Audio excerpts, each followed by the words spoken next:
All right, guys, if you've been progressing in those New Year's goals, now I'm talking about progression, not perfection, you need to hear this upcoming message because you need to know about what I've deemed the witching hour of goal actualization.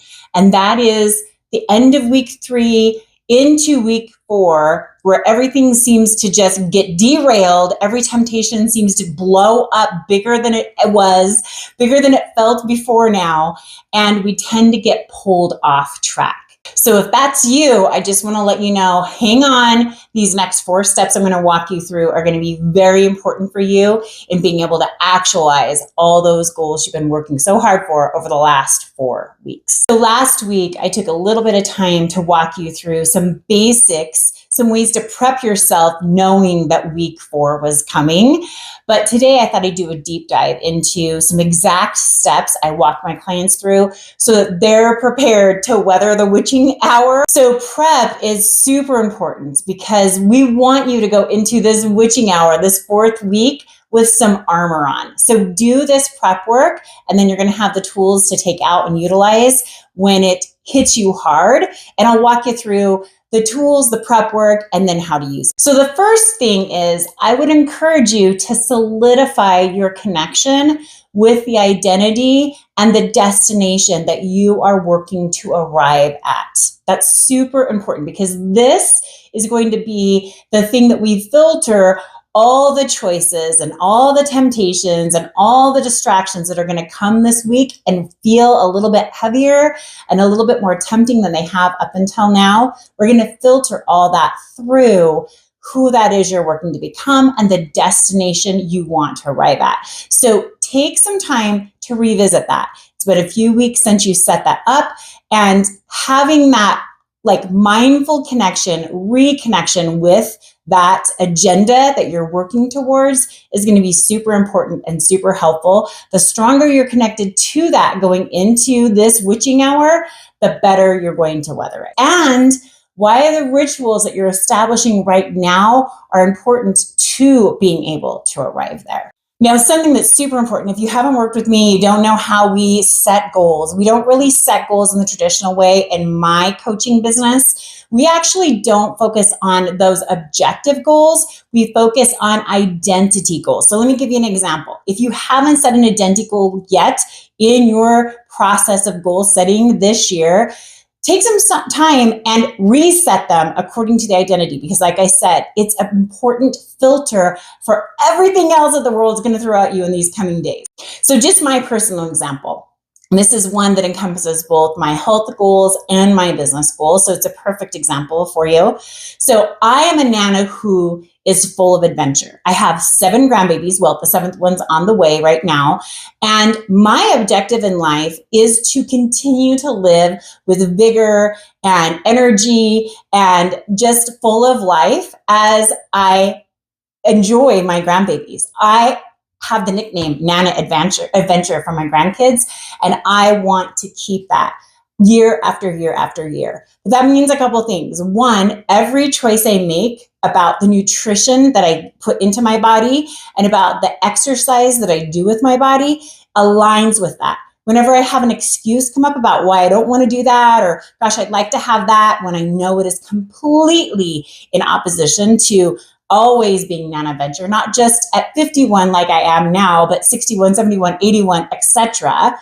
I filter it through who I am working to become, to always stay her. So that's the first filter. I'm Nana Adventure. Nana Adventure makes her choices based on this. Now, that doesn't mean I'm afraid to have a margarita or enjoy a bucket of popcorn at the movies. It means that as a general rule, I am filtering my choices through this. And sometimes it is Nana gets a margarita.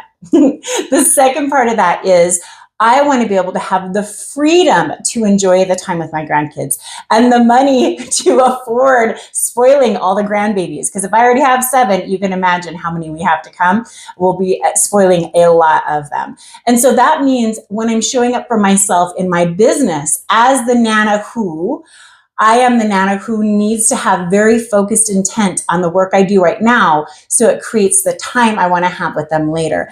I am the Nana who needs to make sure that I'm really excelling in excellence and I'm getting results for the work I'm doing forward. And I'm not just, doing the little to get by, but the best that I can do, because that's going to be able to afford me not just the time, but the income to spoil and spend time with those grandbabies on the crazy, wild adventures that I have planned for us. And I have a lot.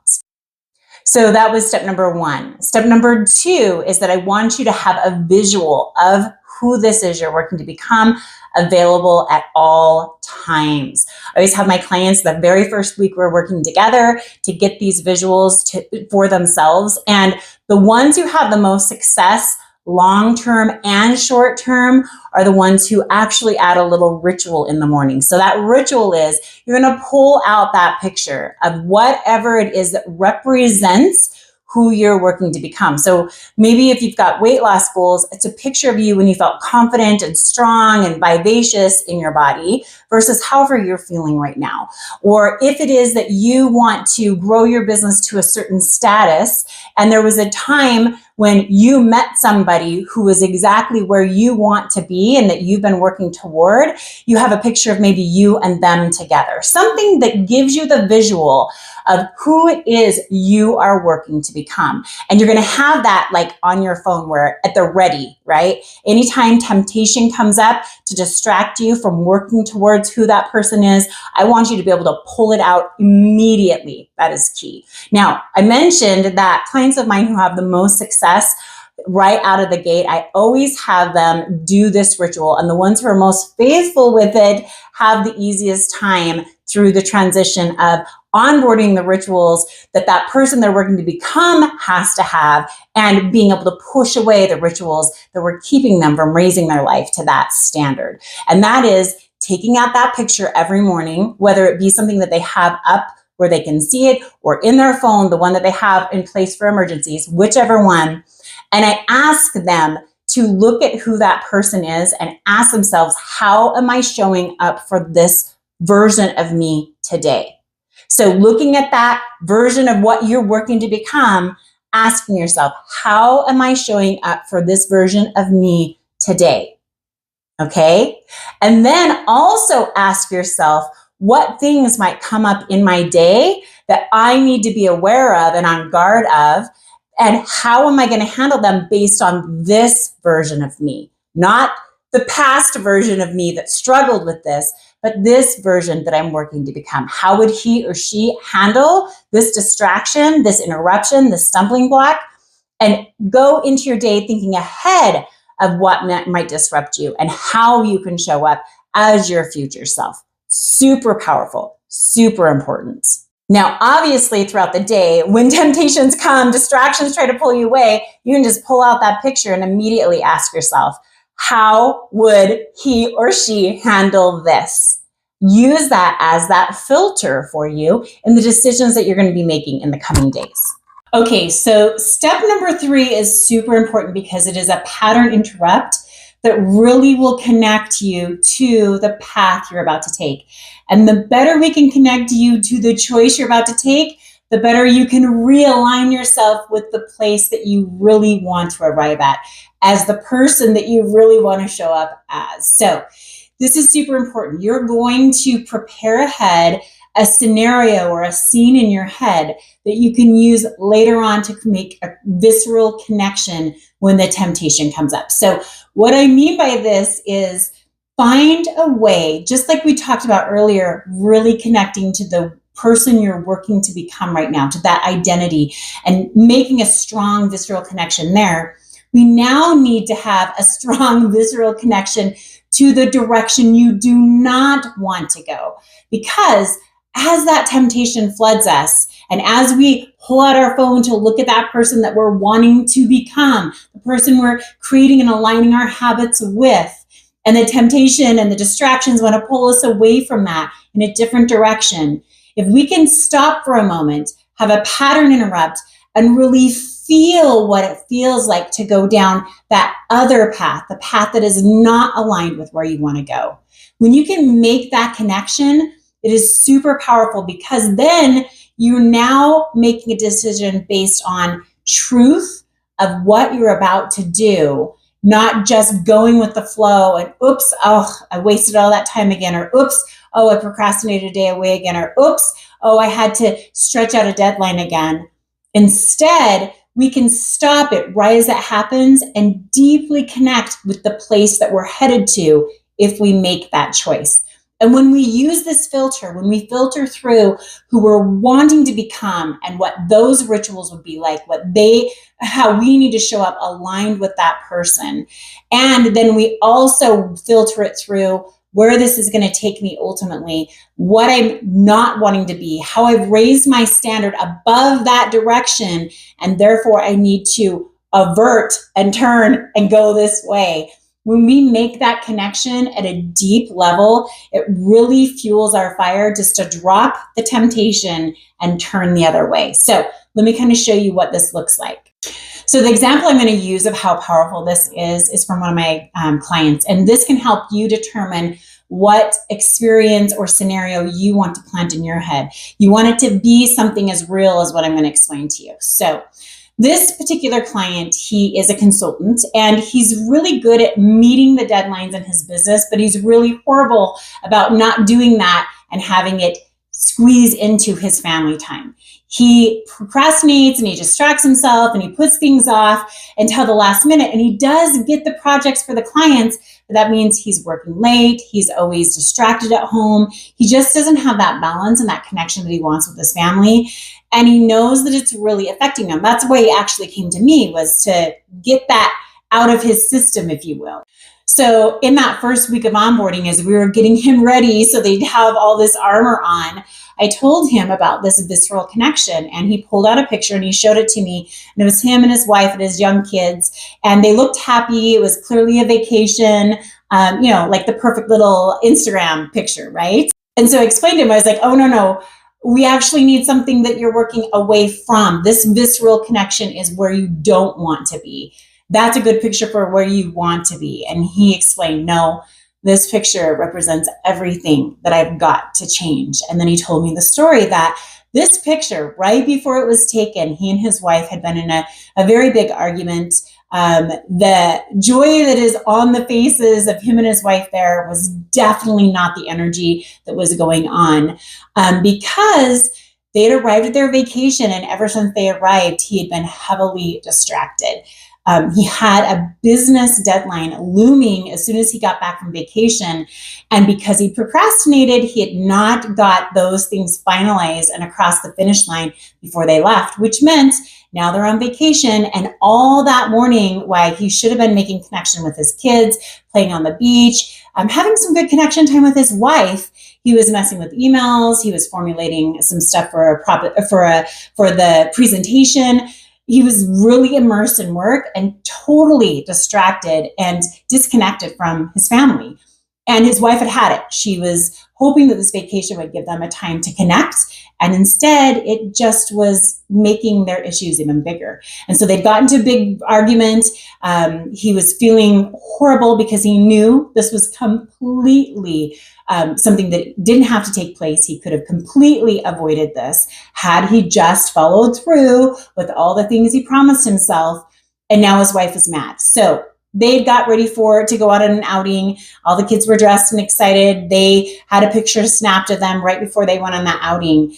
And that picture, while they looked happy, represented to him everything that he had to turn himself away from, everything that he had to change, because he knew if he continued on that path and had many more of those situations with his wife and his kids, he would lose his wife and he would damage the relationship with his family.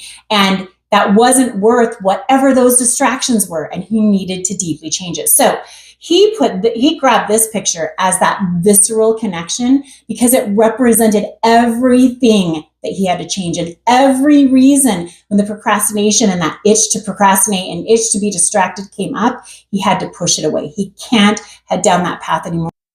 And then the picture he chose as the thing that he was working toward was a picture that was the opposite of that. It was a time when he was on stage and he was presenting to a whole bunch of business people, and he felt very on the ball. He had prepared ahead of time. There was no rush deadlines. He'd actually taken his wife with him, and they'd been able to have a wonderful night out dinner the night before this conference, and everything felt very connected, and it was exactly the way he wanted to feel. Prepared, not flustered, not rushed, and having time with his family. And so he had that picture. Somebody snapped one of him on stage as the picture of what he was working toward. And then every time he was tempted to reach for the phone or go do an important project or chased after something that was urgent but not important, he would viscerally sit with how horrible it felt to have this facade of how happy his family was when he knew his choices was truly destroying the intimacy that his family wanted to have with him. So, perfect example of how you can do that. All right, and here is double duty. So in this pattern interrupt, another thing you can do while you're connecting viscerally with both choices of that path is you can surf the urge. Now, I'm not going to go into detail on that because we've talked about that in the past. For those of you who this might be your first time seeing the coaching that I do, what you can do is I'll just put down in the show notes some links to what surfing the urge is. I know that sounds super weird, like surf the urge. How does that help me with anything? But it's a very powerful tool used in cognitive behavioral therapy and coaching. And I'll just put a link down in the description in the show notes, and you can click on that if you want to learn a little bit more about that. Super helpful tool. You can surf the urge while you're sitting with the visceral choices. Powerful. All right, so step number 4 is stopping to pose the question to ourselves, what has worked so far? So looking back over these last 4 weeks where you've been feeling like you're making progress, we're not looking for perfection, but you're just making progress. What has worked and how can you guard those? I'm not going to go over that all now in detail because we did talk about that last week, and I'll just put a link to that video below for anybody who this is their first video of watching in this series. But what I want you to think about here is, how can I guard the thing that I know has been key in me reaching these goals? So let me give you an example of how I do this for myself. Okay, so for me and my example, one of the things that is super important for me, it lays out the whole entire feel of my day. It allows me to have some great success first thing in the morning before I even see a person. And so it is something that I know keeps me in alignment with that Nana adventurer who has plenty of time and money to spoil her grandbabies the way that she wants. And so this is something I have to guard. And that is, I get up an hour and 45 minutes before I have to get ready to see my first client. So before I'm in the shower, before I brush my teeth, all those things, I get up an hour and 45 minutes early so that I can have focused flow session. This is a deep work session where I can work on my hardest projects or the things that are really having me puzzled in the stillness of the morning. And that allows me to get crystal clear on my project. And I can bang out the toughest things in that first hour and 45, hour and a half of my day. And obviously when you do that, you feel like a superhero the rest of the day. You feel unstoppable. And so this is something that I know is a recipe to my own personal success, not just monetarily, not just business growth wise, but also just that proving myself to myself and waking up and running with something that gives me energy and excitement all day long. Because quite frankly, if at the end of the day, that was the only thing I won at, I really had a big win first thing in the morning. So I can't go wrong. So I protect this at all costs. Because of that, this is the thing that I would ask myself, what do I need to do to protect this? What has worked? So in asking myself that question, then I think to myself, okay, what is it that I know makes sure that I am getting up at 3:15 in the morning? And then I plan and structure rituals around that. So for me, I know that if I do not set clear goals the night before, if I don't take time and shut down my business day by going through my first hour and 45 minutes the next day and asking myself, what is the exact agenda? What is the exact project? And breaking that down into micro tasks that I need to do to complete that project in that hour and 45 minutes. If I don't do that, I will make all sorts of excuses when my alarm goes off about why I don't really need to get up early today. Because quite frankly, I would prefer not to wake up at 3:15. I just would. But I know the edge it gives me. And so I know if I take just a couple minutes when I shut down the night before and I break down, I know specific project I'm working on and the exact micro tasks I'm doing, and I write them down, then in the morning when my alarm goes off, that bed and its inertia will not be able to overcome me because I already have an agenda in my head and I've tied it to my end of week goals that need to be done. And so in my head, it lives as this must be done. These particular tasks are important because it needs to be done in order to get here come Friday. And so I protect that ritual at night of setting myself up for success for the next day so I can drop right into flow and have that really powerful deep work session every single morning. I protect that. So in asking myself what works, that's my answer. Setting up my day correctly at night is what works for me. If I don't do that, you guys, I have all sorts of reasons that run through my head of why I don't need to get up. And it doesn't matter if I have got up at 3:15 day after day after day. I could be on day 30 of getting up at 3:15. And if I don't have a clear objective, I know my weakness. I will make excuses of why it's not important. So I protect that at all costs. The other side of this is that you also want to know what's going to get in the way. So I have to ask myself, what keeps me from being able to get up in the morning? And that is having dinner too late. So for me, this means I know I have to shut down business and do those clear goals by a specific time. Otherwise, it's going to bleed over into dinner, or I'm going to pretend like I can do it after dinner before bed, which I know is a lie I tell myself, so I don't allow it. I make sure I do the clear goals and I'm done with that at a specific time so I can roll over into getting dinner ready and my husband and I can be cooking and cleaning up dinner by a good time that still leaves plenty of time for us to visit and catch up for the day and for me to go to bed at a decent time if I'm going to get up at 3:15.